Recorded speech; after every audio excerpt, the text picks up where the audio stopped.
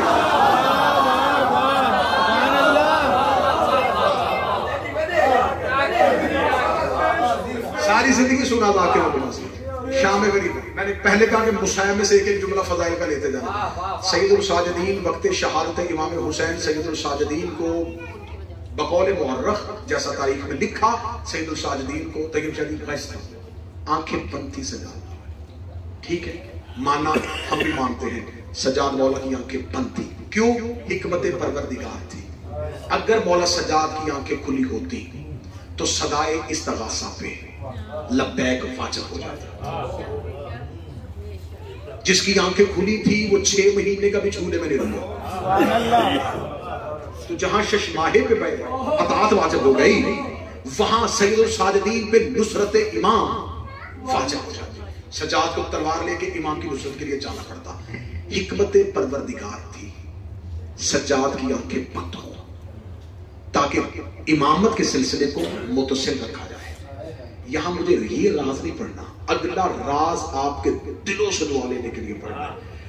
حجت ایک لمحے کے لیے آنکھ بند کرے، نظام کائنات ترم بھرم،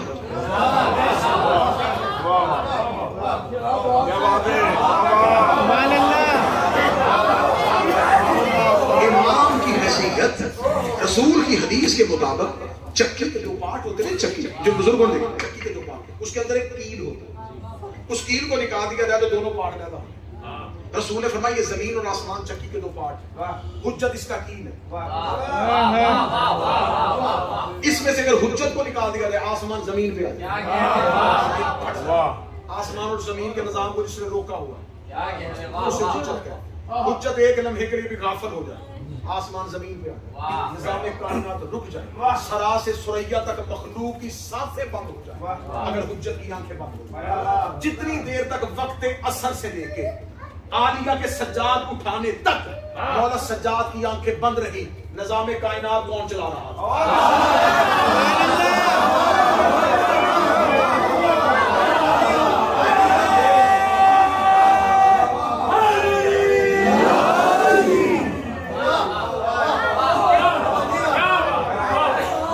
وہ باتیں سنا رہا ہوں جو ہزاروں دفعہ پہلے سنی ہے، نتیجہ نیا نکال رہا ہوں۔ پھر اب سب پیر کا کیسا دی مولا سید الساجدین کو قبلہ رسول صاحب جگایا کس نے؟ بی بی نے، شہزادی نے جگایا، خود کاندھا پکڑ کے ہٹایا اور فوراً ایک سوال کیا، آگ میں رہنا ہے یا باہر جانا؟ یہ تھا بی بی کا اعلان کرنا کہ یہ امام ہے۔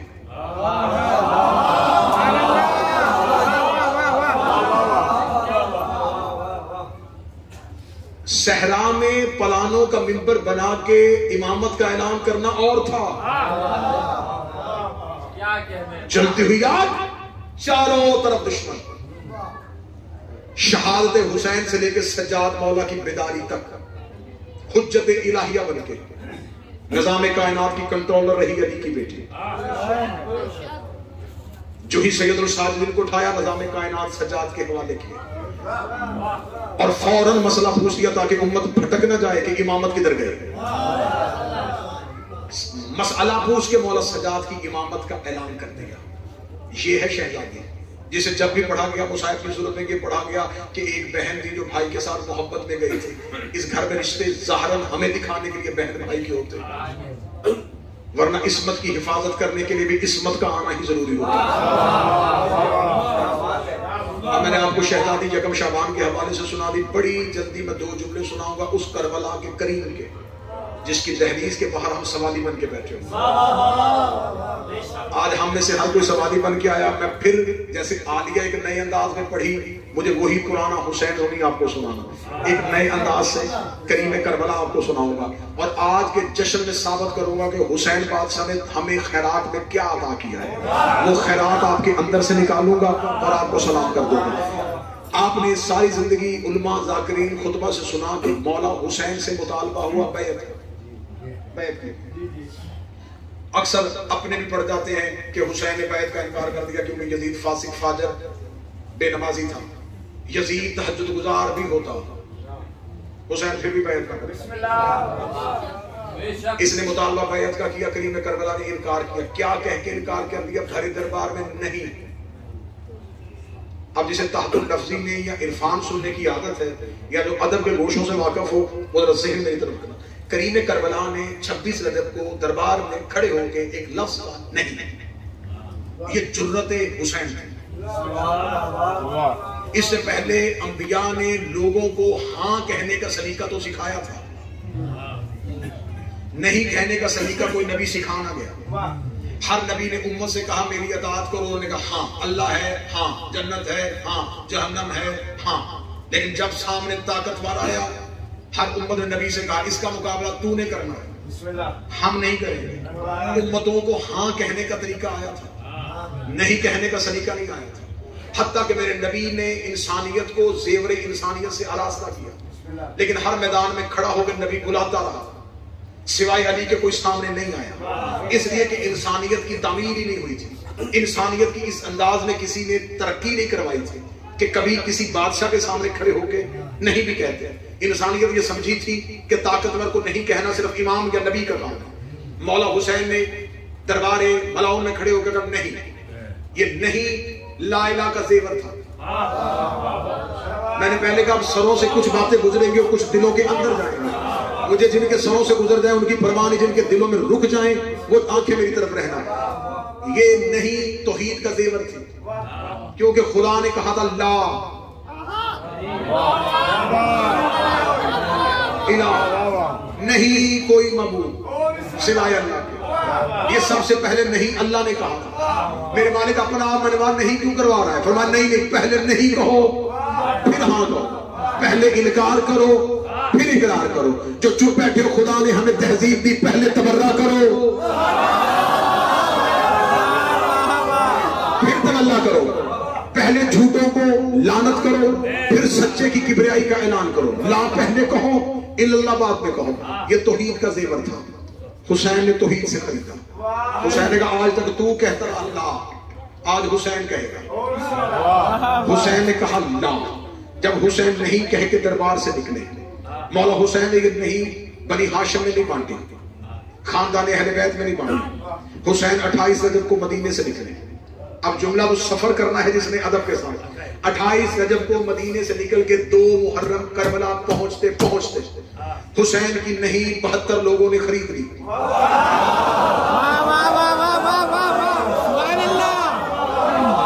حسین نے دے دی, اور حسین نے جتھوں کے سردار بھی ڈھونڈے, حسین نے قبیلوں کے سربراہ نہیں ڈھونڈے. میدان جنگ میں لشکر بنانے کا اصول ہوتا ہے کہ اگلی صف میں کتنے بندے ہونے چاہیے, تیروں پہ کون ہوگا, مورچوں پہ کون ہوگا, کتنے بھاری جسم والا آگے ہوگا, کتنے کم جسم والا پیچھے ہوگا. حسین نے طاقتور نہیں ڈھونڈے, تیر چلانے والے ڈھونڈے, تلوار گھمانے والے ڈھونڈے. حسین کو لڑنے والے چاہیے نہیں تھے, حسین نے ڈھونڈے نہیں والے. اگر 80 سال کے بھی نہیں کہنا آتا تھا نا, حسین لے آئے. حسین نے کہا مجھے طاقتور نہیں چاہیے, مجھے 100 راور بازووں والے نہیں چاہیے, نہیں والے چاہیے. ہے نہیں والے. حسین نے خط لکھ کے کہا اس قبیلے میں ایک نہیں والا ہے اس سے بلاؤ, اس قبیلے کا ایک نہیں والا ہے اس سے بلاؤ. حسین نے دیکھا قبیلے کا سردار ہے, حسین نے دیکھا حبشی ہے, حسین نے دیکھا رنگ کالا ہے, حسین نے دیکھا کیا ہے. حسین نے کہا صرف میرا ایک ہی معیار ہے, نہیں کہنے کی جرت ہونی چاہیے, نہیں کہنے کا سلیقہ ہونا چاہیے. جن کو نہیں کہنا آتا تھا حسین نے خریدے.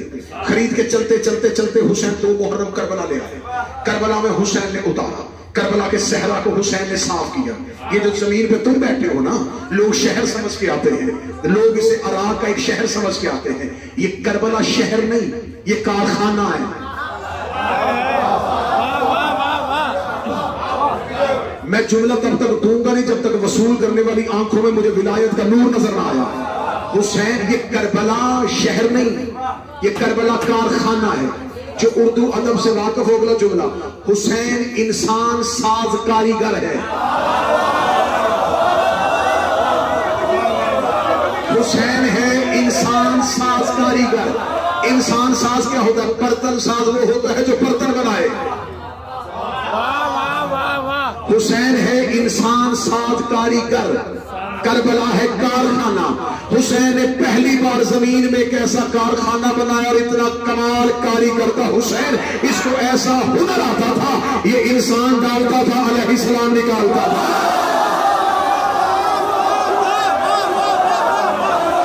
یہ انسان ڈالتا تھا، یہ علیہ السلام نکالتا تھا۔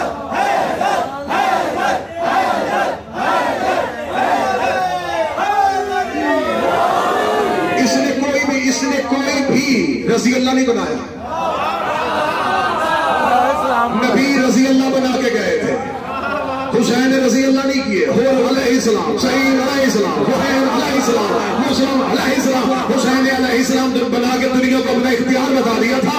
علیہ السلام یا خدا بناتا ہے یا پھر حسین، یہ علیہ السلام بنانے والا کاریگر تھا۔ اس نے کربلا میں پہنچا، نہیں ذہن میں رہے بس اسی میں جشن ختم کروں گا، نہیں، تبرک سمجھ کے 3 شعبان کی شب یہاں سے حسین کی خیرات لے کے جانا۔ کریم کربلا نے اپنے نوکروں کو نہیں کہنے کی تہذیب سکھا دی، انہیں نہیں کہنا آ گیا۔ حسین نے کب تنہائی میں لے آیا، اب ذرا دیکھو تو صحیح، نہیں پہ پکے ہیں کہ نہیں، نہیں پہ پکے ہیں کہ نہیں۔ حسین نے کہا اچھا 7 محرم پانی بند ہوا، پیاس آ گئی۔ حسین نے کہا اب دیکھتا ہوں نہیں پہ ہیں یا نہیں۔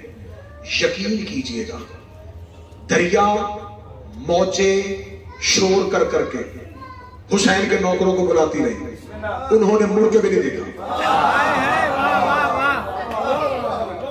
اگلا جملہ آپ سے دعا لوں گا، جو اردو لہجہ سمجھتے ان سے دعا لوں گا۔ دریا حسین کے نوکروں کے سامنے شرم شرم کے گزرتا رہا۔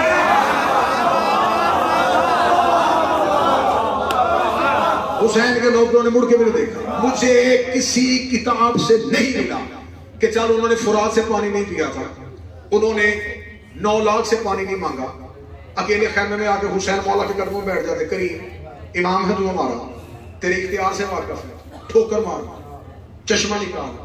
یہ اتنے بے نیاز تھے، انہوں نے حسین سے بھی نہیں مانگا۔ پانی یزیدیوں نے بند کیا تھا، حسین نے تو نہیں بند کیا تھا۔ کیا حسین نے اپنے نوکروں سے کہا تھا کہ 3 دن پانی نہ پینا؟ حسین نے تو کہا ہی نہیں، بند کیا تھا انہوں نے حسین سے بھی نہیں مانگا۔ حسین ان کے چہرے دیکھتے رہے، ان کی لبوں پہ خشکی آئی، چہرے پہ اطمینان، چہرے مرجھا رہے تھے، ولایت چمک رہی تھی۔ 8 محرم بھوک، انہوں نے کہا نہیں۔ 9 محرم پیاس، انہوں نے کہا نہیں۔ 9 محرم کی شب، ادھر سے 10 لاکھ، ادھر سے 30 لاکھ، ادھر سے 1 لاکھ، ادھر سے 50 لاکھ، ادھر سے 10 لاکھ، 9 لاکھ کا گھیرا آ گیا۔ یہ تیر دیکھتے رہے، تلواریں دیکھتے رہے، اترتے ہوئے لشکر دیکھتے رہے، ایک بار بھی حسین سے جا کے نہیں پہنچا۔ مولا ہمارے پاس ہتھیار نہیں ہے، مولا ہم ان سے جنگ کیسے کریں گے؟ حسین ان کا چہرہ دیکھتا رہا، اگر پیاس سے نہیں گھبرائے لشکر سے ڈر جائیں گے، لیکن شب عاشور تک انہوں نے کہا نہیں نہیں نہیں نہیں نہیں، بار بار حسین کا چہرہ دیکھتے رہے، نہیں نہیں نہیں نہیں نہیں۔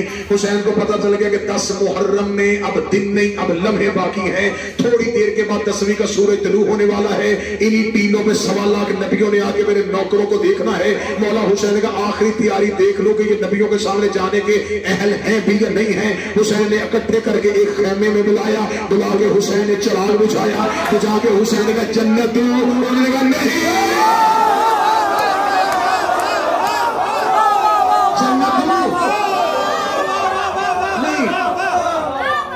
یہ کائنات کے واحد لوگ تھے جو جنت سے بھی خریدے نہیں گئے۔ حسین کا پیاس برداشت کی، بھوک برداشت کی، جلا وطنی برداشت کی، اولاد کی جدائی برداشت کی، موت سامنے تھی برداشت کی۔ وہ سب کچھ برداشت کرو جنت کے لیے دے لو. نہیں، ان کی نہیں اتنی پکی ہو گئی تھی کہ یہ جنت سے بھی خریدے نہیں گئے.